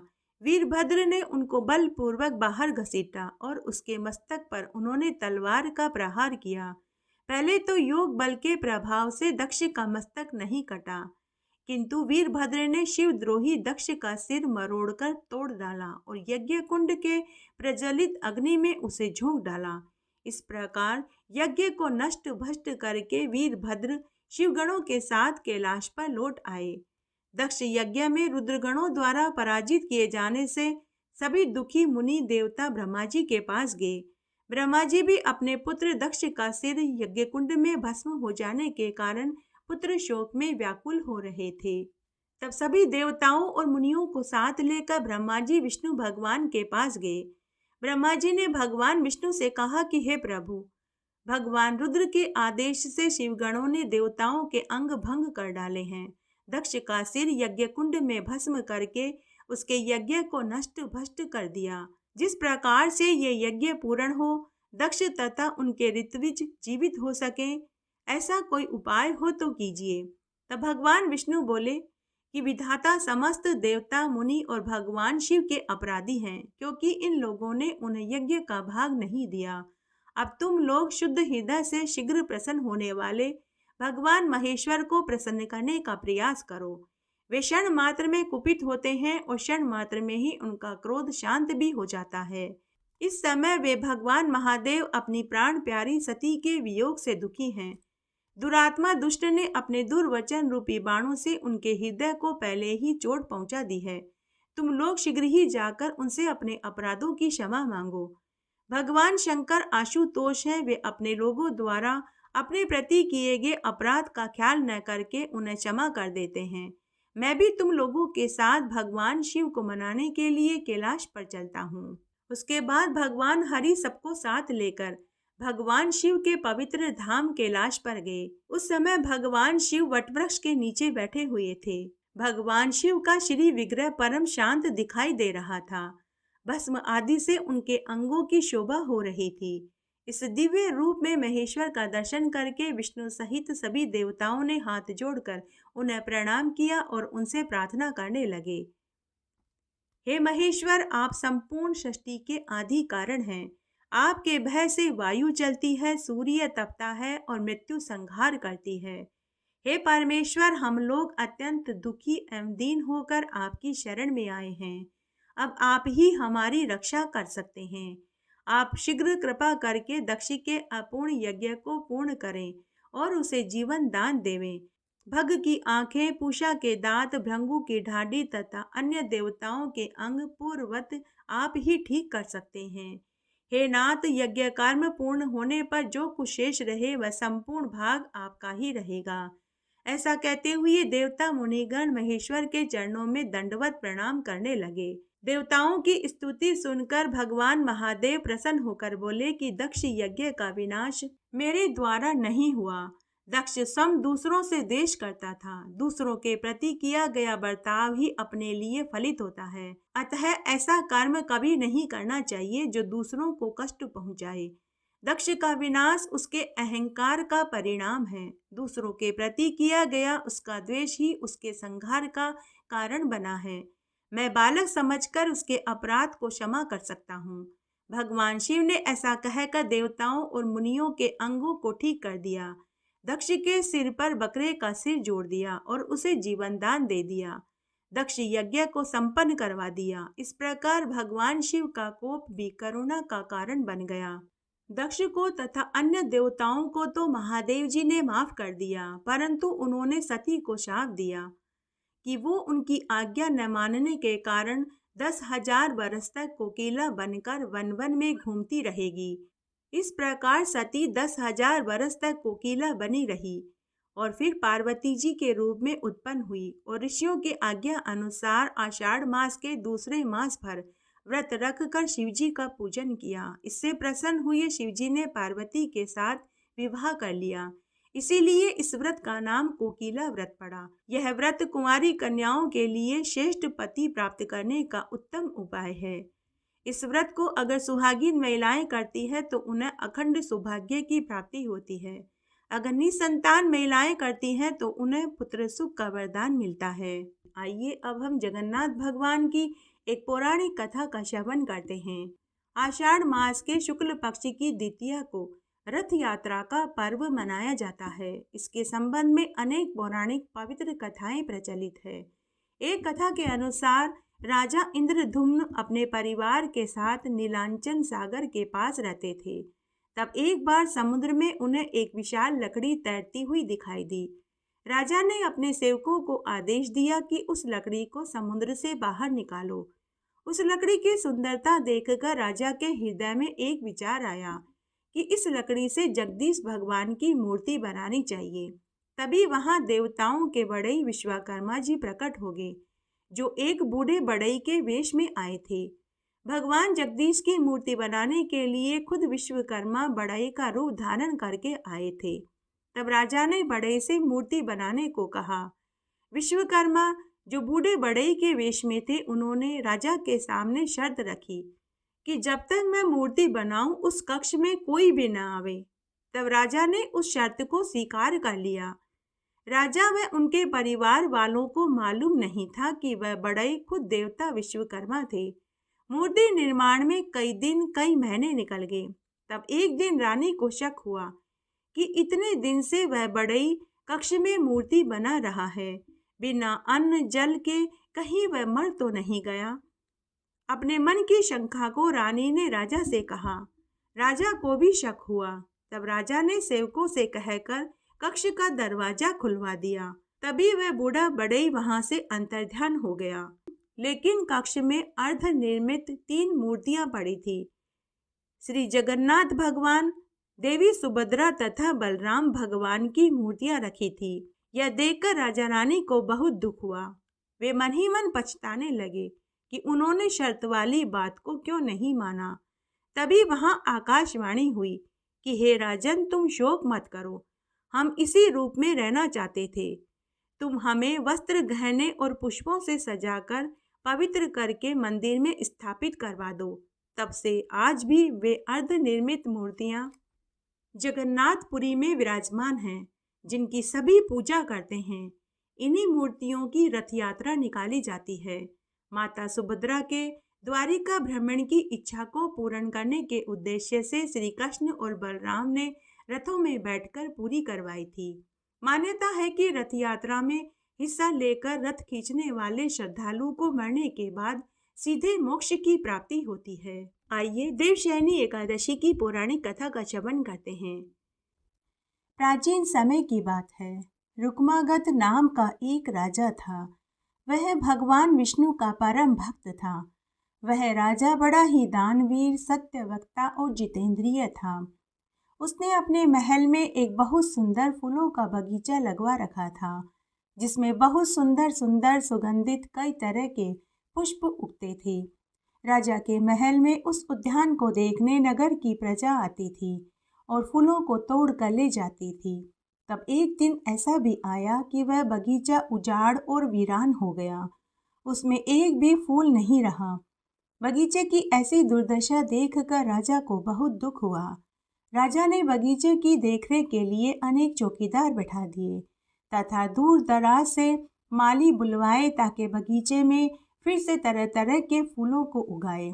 ऐसा करने से नगर की प्रजा ने फूल तोड़ने बंद कर दिए, लेकिन फिर भी बगीचे में फूलों की चोरी होनी नहीं रुकी, क्योंकि फूल तोड़ने वाले इंसान थोड़े ही थे। जो पकड़ में आते वे तो स्वर्ग के देवी देवता और अप्सराएं थी, इसलिए वे किसी को दिखाई भी नहीं देते थे कि चौकीदार उन्हें पकड़ पाते।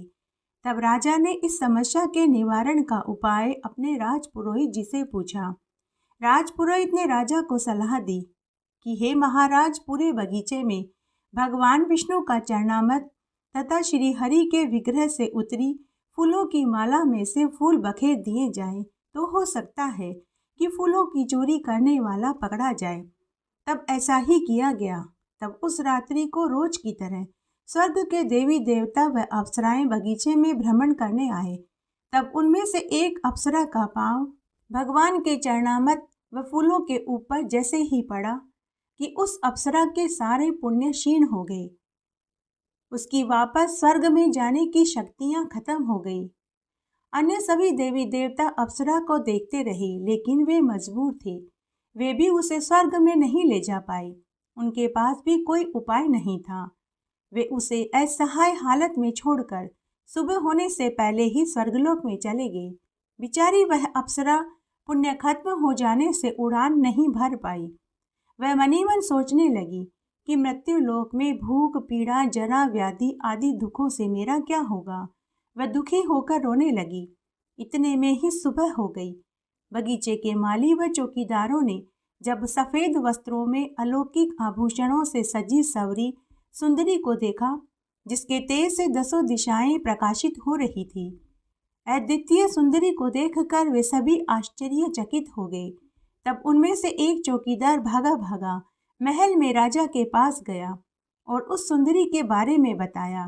तब सभी मंत्री, सेवक, सभी दरबारी, राजपुरोहित के साथ राजा रुक्मागद भी बगीचे में आए।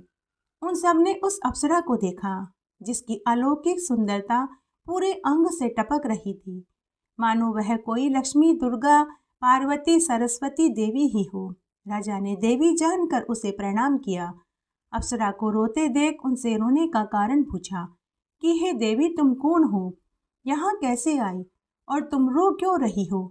तब अप्सरा ने राजा को अपनी पूरी सच्चाई बता दी और बोली कि हे महाराज, मैं वापस स्वर्ग जाना चाहती हूँ, लेकिन मेरे पंख जल गए हैं, मेरी शक्तियाँ क्षीण हो चुकी है। अब मुझे एक ही डर सता रहा है कि इस मृत्युलोक के दुख, जरा, व्याधि ने अगर मुझे घेर लिया तो मेरा क्या होगा। तब राजा ने अप्सरा से पूछा कि हे देवी, तुम बताओ, मैं किस प्रकार तुम्हारी मदद कर सकता हूँ। तब वह अप्सरा बोली कि हे महाराज, यदि आपके राज्य में किसी ने एक भी एकादशी का उपवास किया हो, अगर वह अपनी एकादशी का पुण्यफल मुझे सौंप दे तो मैं पुनः स्वर्ग जा पाऊंगी। राजा रुक्मागद को एकादशी व्रत के बारे में कुछ भी मालूम नहीं था।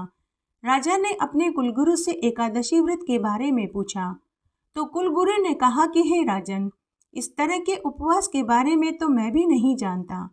जब कुलगुरु को नहीं मालूम तो भला राजा और प्रजा को कैसे पता होगा। तब राजा ने अपनी पूरी नगरी में ढिंडोरा पिटवा दिया कि जिसने भी एकादशी का उपवास किया हो, अगर वह अपनी एकादशी के व्रत का फल इस अप्सरा को सौंप दे तो बदले में मैं उसे मुंह मांगा धन इनाम में दूंगा। लेकिन कोई भी सामने नहीं आया। इनाम की राशि राजा ने बढ़ाते बढ़ाते आधे राज्य तक कर दी, लेकिन फिर भी कोई सामने नहीं आया। तब अप्सरा ने नारद मुनि को याद किया। उसी समय नारद मुनि वहां प्रकट हो गए। राजा ने नारद मुनि को प्रणाम किया। तब अप्सरा ने नारद मुनि से मदद की गुहार लगाई। तब नारद मुनि ने राजा रुक्मागद से कहा कि हे राजन, तेरी नगरी में एक कुमार दंपति रहते हैं। एक बार कुमारी मटकियां बनाने के लिए घने वन में मिट्टी के टीलों के पास मिट्टी लेने गई थी, लेकिन वह रास्ता भटक गई। उस दिन दशमी तिथि थी। उस दिन उसने पूरा दिन और रात्रि भूखे प्यासे रहकर ही बिताई। अगले दिन एकादशी तिथि थी। वह गांव का रास्ता ढूंढने के लिए इधर उधर भटकती रही, लेकिन भूख और प्यास से बेचैन होकर वह पुनः बेहोश होकर गिर पड़ी। इस तरह उसका एकादशी का भी उपवास हो गया। उधर 2 दिन तक वह घर में नहीं पहुंची तो उसका पति उसे ढूंढता ढूंढता उसी स्थान पर पहुंचा। तब वह 2 आदमियों की मदद से अपनी पत्नी को लेकर घर आया। अगले दिन द्वादशी को उसने भोजन खाया। इस तरह उस कुमारी का 3 दिवसीय अखंड एकादशी का उपवास हो गया। अगर वह कुमारी इस अप्सरा को अपनी एकादशी के व्रत का फल सौंप दे तो यह अप्सरा पुनः स्वर्ग लौट पाएगी। ऐसा कहकर नारद मुनि अपने लोक को चले गए। तब राजा ने नौकर भेजकर कुमार दंपति को महल में बुलवाया और कहा कि हे कुमारी, एक बार अज्ञानतावश तुमसे 3 दिवसीय भूखे रहने से तुम्हारा एकादशी का उपवास हो गया था। तुम अपनी एकादशी के व्रत का फल इस अप्सरा को सौंप दो तो इसके बदले में मैं तुम्हें ढेर सारा धन दूंगा। तब कुमारी ने कुलगुरु के बताए मंत्रों को बोलकर अपने एकादशी व्रत का फल अप्सरा को सौंप दिया। तब अप्सरा सबको धन्यवाद देकर स्वर्गलोक चली गई। तब राजा ने कुमारी को बहुत सारे धन के साथ आधा राज्य उसके नाम कर दिया। तब राजा रुक्मागद को पूर्ण यकीन हो गया कि एकादशी व्रत की बड़ी भारी महिमा है। तब राजा ने मन ही मन विचार किया कि भगवान विष्णु की प्रिय तिथि एकादशी बड़ी ही पुण्यदायिनी, कल्याणकारिणी व पाप नाशिनी है। मैं अपने परिवार वालों के साथ पूरी प्रजा से इस एकादशी का उपवास करवाऊंगा। तब राजा ने पूरी नगरी में यह ढिंडोरा पिटवा दिया कि 8 साल से अधिक और 80 साल से कम उम्र के प्रत्येक बालक, स्त्री, पुरुष को एकादशी का उपवास रखना होगा। अगर कोई एकादशी के दिन अन्न खाता दिखाई दिया तो उसे कठोर दंड दिया जाएगा। अब पूरी प्रजा राजा के आदेश का पालन करने लगी।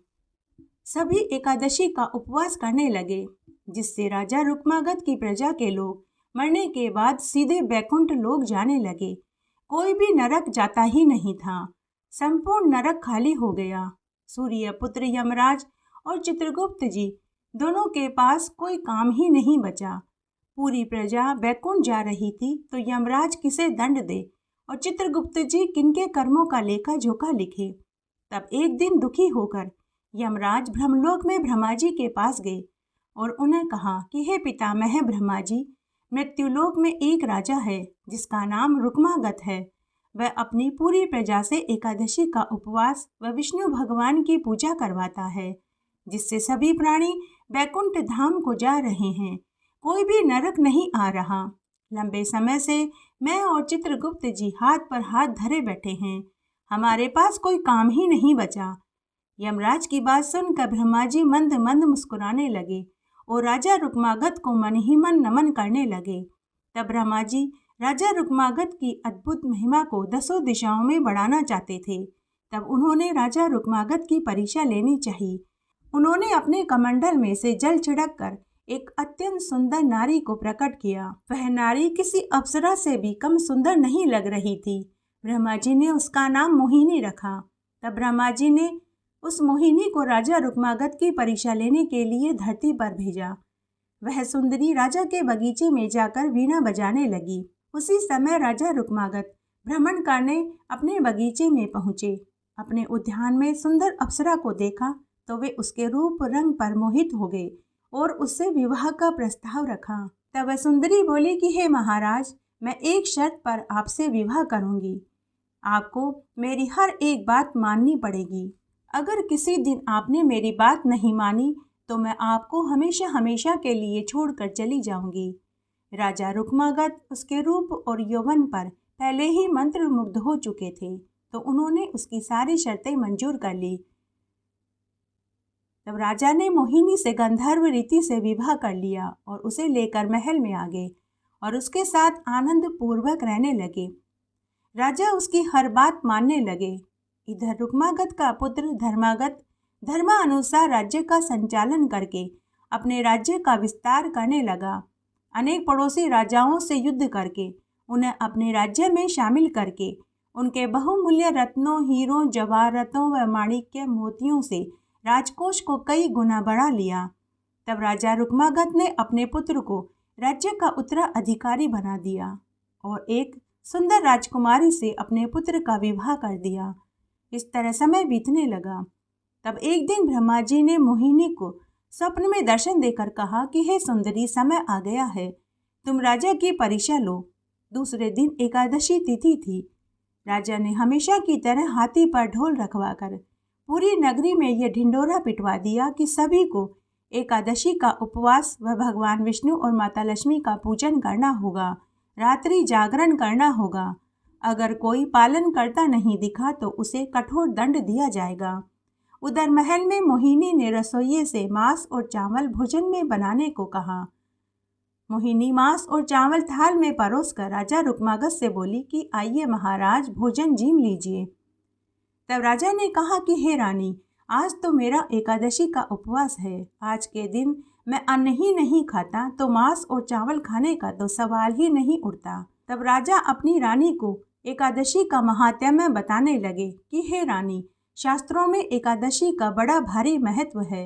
जो मनुष्य एकादशी के दिन अन्न खाता है वह अगले जन्म में चांडाल की योनि में जन्म लेता है। लेकिन इतना समझाने पर भी मोहिनी नहीं मानी। वह बोली कि हे स्वामी, आपको मेरी शर्त याद है या नहीं? लगता है आप मेरी शर्त भूल गए हैं। शर्त के अनुसार अगर आप मेरा कहना नहीं मानेंगे तो आप झूठे कहलाएंगे और मैं एक असत्यवादी राजा को अपना पति नहीं बना सकती। मैं आपको हमेशा हमेशा के लिए छोड़कर चली जाऊंगी। मोहिनी की बात सुनकर राजा बहुत दुखी हुए। तभी राजा की पहली पत्नी चंद्रावली और उनका पुत्र धर्मागत व नई बहू भी आ गई। रानी चंद्रावली मोहिनी को समझाने लगी कि हे सखी, जो स्त्रियां पति की आज्ञा का पालन नहीं करती उन्हें नरक का दुख भोगना पड़ता है। एक पतिव्रता व सती नारी का धर्म है कि वह अपने पति का कहना माने। लेकिन रानी चंद्रावली की बात का भी मोहिनी पर कोई असर नहीं हुआ। तब कुछ सोचकर मोहिनी बोली कि मैं एक शर्त पर यहाँ रुक सकती हूँ। अगर आपके पुत्र धर्मागत की उनकी पत्नी आरती करे, राजा जी अपनी तलवार से अपने पुत्र की गर्दन काटे और आप अपने पुत्र की कटी गर्दन को अपनी झोली में झेलो। इस कार्यों को करते समय आपके चारों के आंखों में से आंसू की एक बूंद भी नहीं आनी चाहिए। मोहिनी की बात सुनकर राजा रुक्मागत लड़खड़ा कर धरती पर गिर पड़े। लेकिन पुत्र धर्मागत ने अपने पिता से कहा कि पिताजी, मुझे छोटी माँ की सारी शर्तें मंजूर हैं, लेकिन हम एकादशी का उपवास करना नहीं छोड़ेंगे। तब नई बहू ने अपने पति धर्मागत की आरती करी। राजा रुक्मागत ने तलवार से अपने पुत्र की गर्दन काटी। माता चंद्रावली ने अपने पुत्र की कटी गर्दन को झोली में झेल लिया। इस हृदय विदारक मर्म स्पर्शी घटना को करते समय किसी की भी आंख में से एक आंसू नहीं टपका।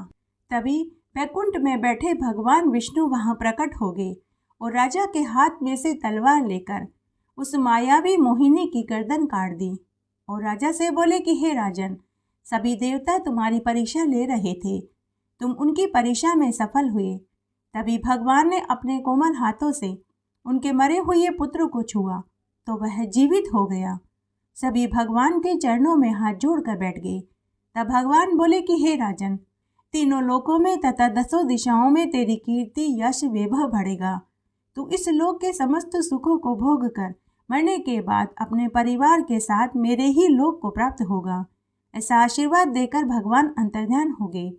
बोलिए विष्णु भगवान की जय। आइए अब हम गुरु पूर्णिमा की एक पौराणिक कथा का श्रवण करते हैं। पौराणिक कथा के अनुसार हस्तिनापुर में एक मछुआरा अपनी पत्नी के साथ रहता था। वह रोज समुद्र से मछलियां पकड़कर हाट में ले जाकर बेचता था। यही उसकी आजीविका का साधन था। तब रोज की तरह वह मछुआरा मछली पकड़ने गया तो उस दिन उसके जाल में एक बहुत बड़ी मछली आ गई, जिसे वह लेकर घर आया। घर आकर उसने उस मछली को काटा तो उसमें से एक नवजात बच्ची निकली। बच्ची को देखकर मछुआरे की पत्नी बोली कि भगवान ने इसे मेरे लिए ही भेजा है। मेरे कोई संतान नहीं है, मैं इसे अपनी पुत्री की तरह पालूंगी और पोसूंगी। तब मछुआरे दंपति ने उसका नाम सत्यवती रखा। अब वह सत्यवती मछुआरे के घर पलने बढ़ने लगी। उसका जन्म मछली के पेट से हुआ था, इसीलिए उसके शरीर से हमेशा मछली की गंध आती रहती थी। तब उसका दूसरा नाम मत्स्य गंधा पड़ा। बचपन में कोई उसकी सहेली नहीं थी, क्योंकि उसमें से हमेशा मछली की गंध आती थी। तभी साथ की सहेलियां उसे चिढ़ाया करती थी कि हम तुम्हें हमारे साथ नहीं खिलाएंगे, क्योंकि तुम्हारे अंदर से बदबू आती है। इन तानों से सत्यवती हमेशा दुखी रहती थी। तब सत्यवती बड़ी हुई तो वह अपने पिता के साथ नाव चलाने के लिए जाने लगी। तब एक बार की बात है, सत्यवती के पिता ने अपनी पुत्री से कहा कि पुत्री, मुझे आज किसी काम से बाहर गांव जाना है, इसलिए तुम नाव के पास रहना। कोई भी राहगीर आए तो उसे नदी पार करवा देना। तो सत्यवती बोली कि पिताजी, आप बेफिक्र होकर काम पर जाइए, मैं सब संभाल लूंगी। पिता के जाने के बाद पाराशर नाम के एक साधु वहां आए। उन्होंने सत्यवती से कहा कि हे देवी, क्या तुम मुझे नदी पार करवा दोगी? तो सत्यवती ने हामी भर दी। सत्यवती पाराशर ऋषि को नदी पार कराने लगी। ऋषि पाराशर सत्यवती के रूप और सौंदर्य पर मंत्रमुग्ध हो गए। उन्होंने सत्यवती से गंधर्व विवाह का प्रस्ताव रखा और एक रात्रि मिलन की इच्छा व्यक्त करी। तो सत्यवती बोली कि हे मुनिवर, अगर मेरे विवाह और मेरे मिलन को मेरे माता पिता व गांव वालों को पता चलेगा तो मेरे माता पिता की बहुत बदनामी होगी। फिर मेरे शरीर से तो हमेशा मछली की गंध आती रहती है। मेरे इस दोष को जानकर भी आप मुझसे गंधर्व विवाह और मिलन करने की इच्छा क्यों कर रहे हैं? अगर गुप्त विवाह की जानकारी मेरे माता पिता को चलेगी तो हमारा बहुत अपमान होगा। हमारी जाति बिरादरी हम पर बहुत थू-थू करेंगे। लोग हमें जात बाहर कर देंगे। अगर अभी मेरे पिता लौट कर आएंगे और उन्होंने मुझे आपके साथ आपत्तिजनक स्थिति में देख लिया तो बड़ा ही अनर्थ हो जाएगा। तब पाराशर ऋषि बोले कि हे देवी, मेरा और तुम्हारा विवाह होना पहले से ही निश्चित हो चुका है। इसमें नियति ही गवाह होगी। हे देवी, हम दोनों के मिलन से एक महान तेजस्वी ओजस्वी तुम्हें पुत्र पैदा होगा, जो बड़ा होकर ज्ञानी संत बनेगा, और तुम मेरी संतान पैदा करने के बाद भी कंवारी ही रहोगी। साथ ही मैं तुम्हें वरदान दूंगा कि तुम्हारे शरीर से हमेशा कस्तूरी की सुगंध आएगी, मछली की दुर्गंध गायब हो जाएगी। उसी क्षण पाराशर ऋषि ने अपने कमंडल के जल को हाथ में लेकर सत्यवती पर छिड़क दिया, जिससे उसके शरीर में से मछली की दुर्गंध गायब हो गई और उसके अंदर से कस्तूरी की सुगंध आने लगी। तब सत्यवती बोली कि हे ऋषिवर, आपके वचन सुनकर और मुझे वरदान देकर आपने मेरा हृदय परिवर्तन कर दिया। अब मैं आपसे गुप्त विवाह करने को तैयार हूँ। उसके बाद ऋषि पाराशर ने कुछ समय के लिए वहां घनघोर कोहरा करके अंधकार कर दिया और सत्यवती के साथ ऋषि ने अपना मिलन पूर्ण किया। उसके कुछ समय के बाद सत्यवती को उस मिलन से एक पुत्र पैदा हुआ, जिसका नाम वेद व्यास पड़ा। बचपन का नाम उनका गदाधर था। वेद व्यास जी बचपन से ही हर चीज के प्रति जानने की बड़े ही जिज्ञासा रखते थे। बचपन में ही उन्होंने घर बार छोड़ दिया और हिमालय के गुफाओं में जाकर कठोर तपस्या करने लगे। वेद व्यास जी ने अध्ययन और अध्यापन करते हुए वेद शास्त्र, महाभारत और पुराणों की रचना करी। अपनी इन्हीं रचनाओं के माध्यम से वे पूरे विश्व के गुरु बन गए। आषाढ़ मास की गुरु पूर्णिमा को जन्म होने से महर्षि वेद व्यास जी के नाम से ही इस पूर्णिमा को व्यास पूर्णिमा भी कहते हैं। वेद व्यास जी ने अनेक पुराणों के अलावा ऋग्वेद, यजुर्वेद, सामवेद और अथर्ववेद की भी रचना करी थी। गुरु का स्थान भगवान से भी बड़ा होता है। बिना गुरु के भगवान के दर्शन दुर्लभ हैं। जब गुरु अपने शिष्य को गुरु मंत्र देते हैं तो अपने शिष्य की आध्यात्मिक उन्नति के लिए गुरु मंत्र और जाप के लिए देते हैं। उसे ही गुरु मंत्र कहा जाता है। गुरु मंत्र की बड़ी भारी महिमा होती है, क्योंकि गुरु मंत्र में गुरु का तेज तप निहित होता है। अगर शिष्य अपने गुरु के बताए तरीके से गुरु मंत्र का जाप कर ले तो उन्हें देवीय आध्यात्मिक ऊर्जा प्राप्त हो जाती है। गुरु मंत्र में ईश्वरीय ऊर्जा शक्ति छुपी होती है। गुरु अपने शिष्य को गुरु मंत्र उसके कान में देते हैं ताकि अन्य कोई उस मंत्र को न सुन सके। एक अन्य कथा के अनुसार एक बार आदि शंकराचार्य जी गंगा स्नान करके मंदिर दर्शन करने जा रहे थे तो रास्ते में उन्हें एक चांडाल मिला। शंकराचार्य जी ने मन ही मन सोचा कि अगर इस चांडाल से मेरा स्पर्श हो गया तो मैं अपवित्र हो जाऊंगा और मुझे फिर से गंगा स्नान करने के लिए जाना पड़ेगा। तो शंकराचार्य जी ने चांडाल से कहा कि अरे चांडाल, तू मेरे मार्ग से दूर हट जा, तेरे छूने से मैं अपवित्र हो जाऊंगा। तब उस चांडाल ने बड़े ही नीतिपूर्ण विज्ञानपूर्ण शब्द में कहा कि हे ऋषिवर, आप किसे हटने के लिए कह रहे हैं, मेरे शरीर को या फिर मेरी अंतर आत्मा को?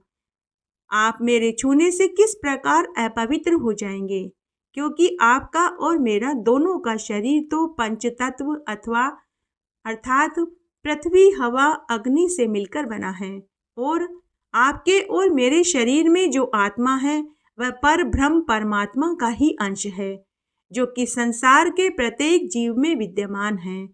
हमारी आत्माओं में कोई भिन्नता नहीं, हम दोनों के शरीर में कोई भिन्नता नहीं।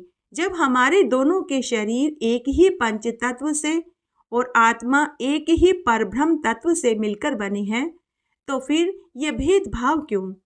चांडाल के नीतिपूर्ण और ज्ञानपूर्ण उपदेश को सुनकर शंकराचार्य जी ने उसी समय उस चांडाल के चरणों में साष्टांग प्रणाम किया और उसे अपना गुरु बना लिया। गुरु की महिमा का शब्दों में वर्णन नहीं किया जा सकता। खुद भगवान ने जब अवतार लिया था तो उन्होंने भी गुरुओं के चरणों में बैठकर ज्ञान का अर्जन किया था। ईश्वर जो कुछ ज्ञान के भंडार से परिपूर्ण है, उन्होंने भी गुरु का आदर सम्मान किया था। बोलिए गुरुदेव महाराज की जय। इस तरह आज हमने आषाढ़ मास में सुनी जाने वाली प्रमुख प्रमुख व्रत कथाएं सुनी। आशा करती हूँ आपको इन कथाओं को सुनने का पूरा लाभ मिलेगा। मेरे साथ बने रहने के लिए आपका धन्यवाद। आगे आने वाली कथा कहानी के लिए भी आप इसी तरह मेरे साथ बने रहें। धन्यवाद।